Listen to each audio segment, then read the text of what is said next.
नमस्कार दोस्तों, scary story official में आप सबका स्वागत है। आज की कहानी की तरफ बढ़ने से पहले चैनल को सब्सक्राइब कर लीजिए और अगर कहानी अच्छी लगती है तो प्लीज़ लाइक एंड कमेंट करना मत भूलिएगा।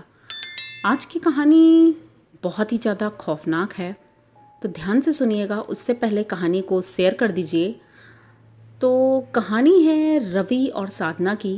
रवि और साधना बचपन के दोस्त हैं और दोनों एक दूसरे को अब बहुत पसंद करते हैं। ये मान लीजिए कि बचपन में तो ये दोस्त थे, लेकिन धीरे धीरे इनकी दोस्ती प्यार में बदल गई। घर वालों को ये मंजूर नहीं था, लेकिन इन दोनों ने अपने घर वालों को मनाया और फाइनली इनके घर वाले मान गए थे।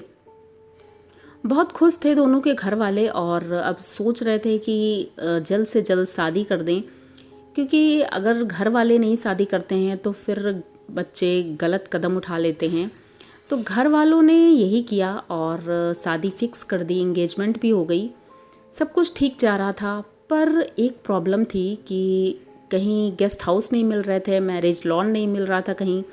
ये लोग बहुत परेशान थे सब जगह, क्योंकि लगने चल रही थी और जब लगने ज़्यादा तेज़ होती हैं तो सारे गेस्ट हाउस और लॉन पहले ही बुक हो जाते हैं, तो कुछ मिल नहीं रहा था। ये लोग बहुत परेशान हुए। तो एक उन्हीं के गांव का एक आदमी था, उसने बताया कि इस गांव से बाहर एक जगह है जहां पर सालों पहले शादियां बहुत होती थी। अगर आप लोग बुरा ना माने तो मैं एक बार दिखाना चाहूँगा, अगर जगह सही लगे, क्योंकि अभी तो फ़िलहाल वो गंदी है बहुत। वहाँ पर पास में ही लोग कूड़ा उड़ा डालते हैं। अगर उसको आप साफ़ करवा लो तो जगह अच्छी है। तो लड़की के पिता बोलते हैं कि चलो ठीक है, एक बार देख लेते हैं। तो सभी लोग जाते हैं वहाँ देखने के लिए। वो जगह तो ठीक थी, मतलब रोड भी पास में था, पर जब वो उसको धर्मशाला बोलते थे वहाँ के लोग। धर्मशाला में भी पहले शादियाँ हुआ करती थी, सालों पहले उसको बंद कर दिया गया था। तो वो इतना गंदा दिख रहा था, वहाँ पर वाइट वॉश भी नहीं था और फर्श भी बहुत गंदा था और पीछे साइड लोग कूड़ा उड़ा डालते थे। तो साधना के पापा बोलते हैं इसमें तो बहुत काम करवाना पड़ेगा और क्या मतलब कोई और हेल्प नहीं करेगा। तो वो आदमी बोलता है कि ये अब किसी का नहीं है, जिनका था वो विदेश चले गए हैं गेस्ट हाउस, तो ये खाली ही पड़ा है, तब से वीरान पड़ा हुआ है, यहाँ पर कुछ नहीं होता है, तो जो भी करना है आपको ही करना है।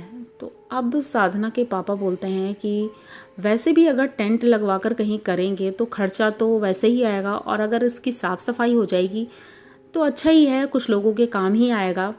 ये कुछ लोगों से बात करते हैं, अपने एरिया के सभी लोगों से बात करते हैं। कुछ लोग पैसे देने के लिए राज़ी भी हो जाते हैं, हेल्प भी करवाते हैं और उसकी साफ़ सफाई होती है। पर उस एरिया के लोगों ने बताया कि यहाँ पर कभी कभी कुछ ऐसी घटनाएं होती हैं जो नहीं होनी चाहिए। तो साधना के पापा इन सब चीज़ों को मानते नहीं थे, तो उन्होंने कहा अरे कुछ भी नहीं है, सब ठीक है, अभी साफ़ सफाई हो जाएगी तो सब ठीक हो जाएगा। हो सकता है चोर उचक्के आते होंगे और बैठते होंगे यहाँ पर जब कोई यहाँ आने जाने लगेगा और रहने लगेगा तो सब ठीक हो जाएगा। तो भाई ये जुड़ जाते हैं अपने काम में, उसकी साफ़ सफाई करते हैं, पीछे की साफ़ सफाई करवाते हैं। और जब सब कुछ क्लीन हो जाता है, शादी की डेट आ जाती है नज़दीक, खूब अच्छे से उसको सजाया जाता है। बहुत बड़ा हॉल था वो। तो शादी का दिन आता है और गेस्ट आने लगते हैं। सब बहुत खुश थे क्योंकि जगह बहुत बड़ी थी और बहुत सुंदर लग रही थी सजने के बाद। शादी का फंक्शन शुरू होता है, तभी अचानक से साधना कमरे से निकलती है और निकलते हुए वो घर के पीछे जा रही थी, हॉल के पीछे। तो साधना के पापा उसे रोकते हैं, बेटा कहाँ जा रही हो। वो कुछ बोलती नहीं है, वो चुपचाप चल देती है। सभी लोग उसको रोकते हैं क्योंकि वो दुल्हन थी तो सबकी नज़रों में वो थी ही। तो वो जैसे पलट कर देखती है, उसकी आंखें एकदम लाल थीं और अजीब तरह से वो घुर्रा रही थी। ये बहुत ज़्यादा अजीब था। साधना के पापा उसे बहुत डांटते हैं कि तुम्हारी शादी है और तुम ये क्या कर रही हो, कहाँ जा रही हो, चलो चुपचाप, अभी मेकअप कराने जाना है और ये सारी चीज़ें अभी और भी रस्में होनी हैं। लेकिन वो किसी की सुनती नहीं है, बस पीछे चली जाती है। उसके थोड़ी देर बाद जब रवि जाता है उसे ढूंढते हुए पीछे, तो देखता है कि साधना वहाँ बैठी हुई है और कुछ ढूंढ कर खा रही है। पता नहीं क्या गंदगी से ढूंढ के खा रही थी, कुछ समझ में नहीं आया। वो साधना का हाथ पकड़ता है और उसे खींचते हुए अंदर लेकर आता है। साधना उसको बहुत चिल्ला रही थी, डांट रही थी, तो रवि कुछ सुनता नहीं है और सोच रहा था कि इसे पता नहीं क्या हो गया है या ऐसे क्यों बिहेव कर रही है, क्योंकि वो बहुत शांत लड़की थी। उसे लेकर आता है, अंदर बिठालता है, लेकिन वो बार बार बाहर जाने की जिद कर रही थी।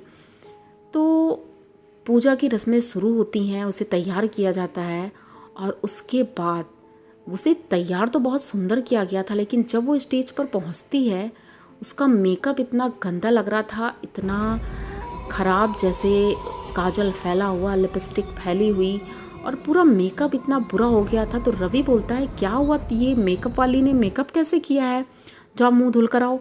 कोई मेकअप की ज़रूरत नहीं है, तुम वैसे भी इतनी सुंदर हो, तुम्हें मेकअप की ज़रूरत नहीं है, तुम मुंह धुल लो बस।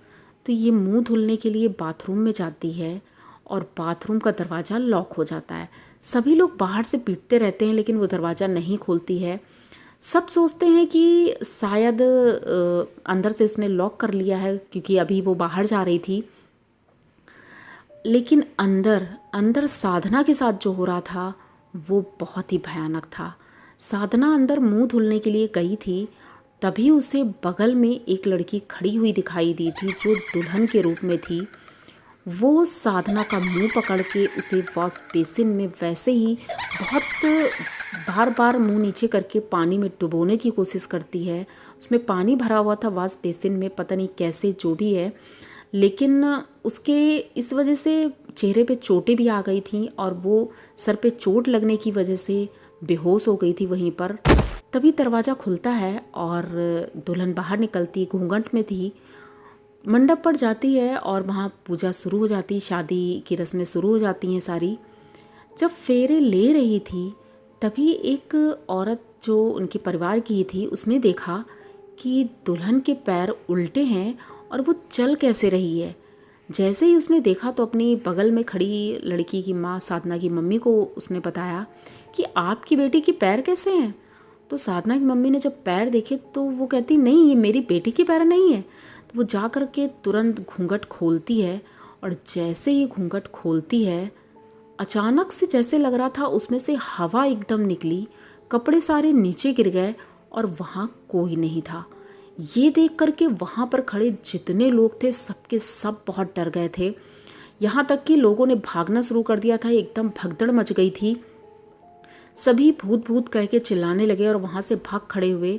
अब वहाँ पर सिर्फ लड़के पक्ष के लड़के के मम्मी पापा, लड़की के मम्मी पापा बचे थे और कोई नहीं था।